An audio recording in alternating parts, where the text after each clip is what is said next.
आप देख रहे हैं आपका चैनल।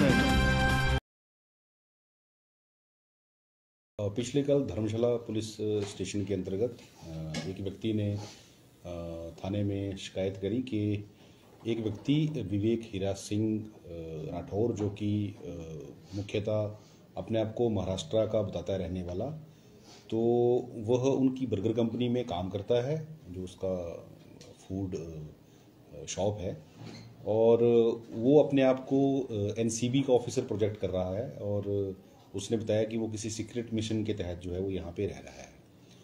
तो जब उसने शिकायत की तो स्थानीय पुलिस जो है उसने मौके पे विज़िट किया और उससे जब पूछताछ की तो उन्होंने पाया कि वो फर्जी जो है उसने कुछ दस्तावेज अपने पास रखे हुए हैं, कुछ उसके पास अपना पहचान पत्र उसने बनाया हुआ है, एनसीबी के लोगो एम्बलम जो है वो लेके अपनी गाड़ी जो है उसमें भी उसने उसको इंस्टॉल किया हुआ है, और वो प्रोजेक्ट करते हुए और एक पिस्टल का कवर जो है उसने अपने पास वैसे ही रखा हुआ है। पिस्टल तो कोई नहीं मिली है, परंतु उसका कवर दिखाने के लिए जस्ट उसको भी उसने अपने पास रखा हुआ है, और वो ये प्रोजेक्ट करता है और खनियारा में जो है वो रहता था।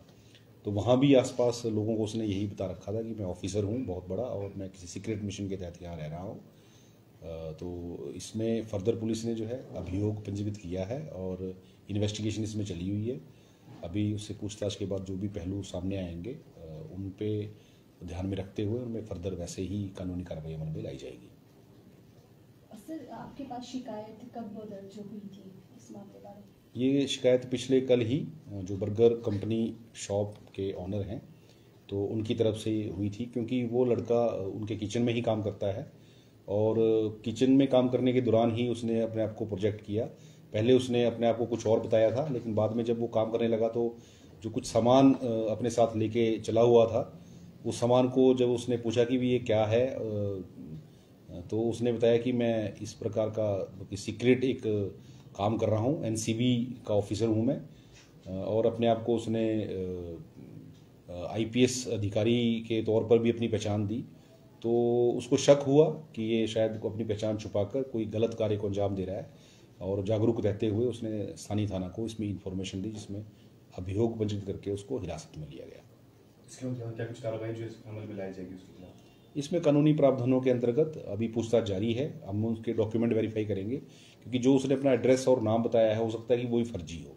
जब तक वो पूरी वेरिफिकेशन नहीं होती उसके बाद ही कुछ कहा जा सकता है कि इससे पहले भी कहीं इस प्रकार का कोई या किसी और क्राइम में इन्वॉल्व तो नहीं है जो अपनी पहचान छुपा कर यहाँ रह रहा है। तो सभी पहलुओं पे जांच करेंगे हम, उसके पश्चात ही कुछ बता पाएंगे। सर, अमूमन देखा गया है कि रोजगार को हर कोई जो युवा है आता है, लेकिन उन्हें रखा तो जाता है, चाहे शोरूम ले लीजिए चाहे कोई अन्य शॉप। तो किस तरीके से उनकी रजिस्ट्रेशन जो शॉपकीपर है उन्हें करनी चाहिए, जो मालिक है? क्या कहना चाहेंगे सर जो तमाम लोग? देखिए, जो लॉ ऑफ द लैंड है वो सभी को पता है कि जो भी हमारे कानूनी प्रावधान है, कोई ये नहीं कह सकता कि हमें ये कानून पता नहीं है, लेकिन फिर भी लोग उसकी वायलेशन करते हैं। जहाँ तक बात है कि रोजगार के लिए, जैसे आपने बताया कि युवा जो है वो आते हैं, तो कई बार जो कॉन्ट्रैक्टर हैं या जो ऑनर्स हैं जिनके पास वो रोजगार करते हैं, तो उनको ये रहता है कि अगर हम इनके डॉक्यूमेंट आगे शेयर करेंगे तो शायद ये लोग वहाँ से भाग जाएंगे और चीप लेबर जो है इनको नहीं मिलेगी। तो चीप लेबर के चक्कर में वो कई बार ऐसे लोगों को अपने पास रख लेते हैं। लेकिन जैसे कि ये जो ऑनर हैं जिन्होंने इनको रखा हुआ था काम पे, उन्होंने इसको वेरीफाई किया और उसके पश्चात जो है सूचित किया।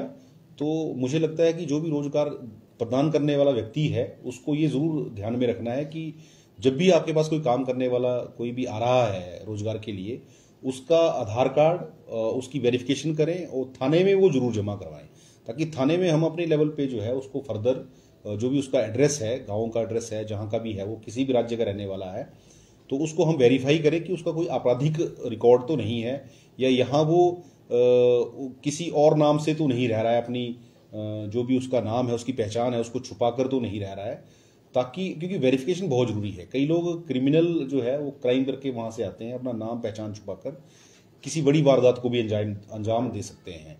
एनडीपीएस में सम्मिलित होते हैं, नारकोटिक्स दूसरी चीज़ों में जो है गलत गतिविधियों में सम्मिलित होते हैं, ठगी के मामलों में सम्मिलित होते हैं और इन्फॉर्मेशन लेकर कई बार जो है किसी दूसरी गतिविधियों में भी वो संलिप्त जो है वो हो जाते हैं।